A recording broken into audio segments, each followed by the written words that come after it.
மிதன ராசி. மிதன ராசி வந்து உங்களுக்கு வந்து நல்ல யோகம், நல்ல அமைப்பு. மனைவி கிட்ட போட்டி போட வேண்டாம். மிதன ராசி அன்பர்கள் மனைவி கிட்ட போட்டி போட வேண்டாம். மனைவியை கொஞ்சம் சொல்றத பேசி உணர்ந்து நடந்துக்கிட்டா போதும். கண்டிப்பா நீங்க போய் உடம்ப வந்து கண்டிப்பா செக் பண்ணிங்க. ஏன்னா ஹார்ட்டை வந்து ரொம்ப செக் பண்ணிங்க. இவங்களுக்கு ப்ரெஷர் அதிகமாக உள்ளவங்க எப்போதும் இவங்க, ஏன்னா காலபுருஷனுக்கு 3ஆம் வீடு. எப்போதுமே ஒரு விஷயத்த ஷார்ப்பாக தெளிவாக செய்வாங்க. எடுத்த காரியத்தை பசியோடு இருந்தாலும் செய்து முடிச்சுட்டு தான், ஒரு வேலைனா அந்த வேலையை முடிச்சுட்டு தான் சாப்பிட போவாங்க, குளிக்க போவாங்க. அந்த மாதிரிலாம் ஒரு இது அரைக்குறையாக வச்சுட்டு வர மாட்டாங்க. யாராவது இவங்க கூட வந்த ஒருத்தர் வரலனா கூட அவருக்கும் சேர்த்து இந்த வேலையை செஞ்சு முடிச்சுட்டு தான் வருவாங்க.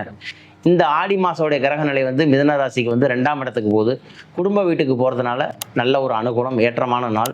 அதே மாதிரி மிதுன ராசிக்கு வந்து 9ல் ராகு, 10ல் சனி. அப்படின்னா 10ஆம் இடங்கிறது ஒரு ஜாதகத்தில் வந்து தொழில் வலுவு, தொழிலில் உள்ள முன்னேற்றங்கள், நீங்கள் அடிப்படையாக பேஸாக ஒவ்வொரு விஷயமும் செய்யக்கூடிய வேலைகள்லாம் உங்களுக்கு கை கொடுக்கும்.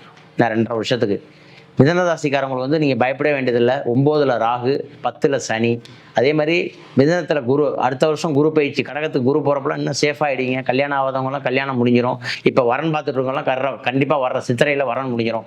மிதன ராசிக்காக வெயிட் பண்ணிட்டு இருக்க அன்பர்கள், மணமகள், அதாவது அதாவது யாரெல்லாம் கல்யாணம் முடியல அப்படின்னு நினச்சிட்டு இருக்கிற மிதன ராசிக்காரவங்களுக்கு கண்டிப்பாக முடிஞ்சிடும். வர வருஷத்துக்குள்ளே பார்த்துக்கிட்டே இருங்க.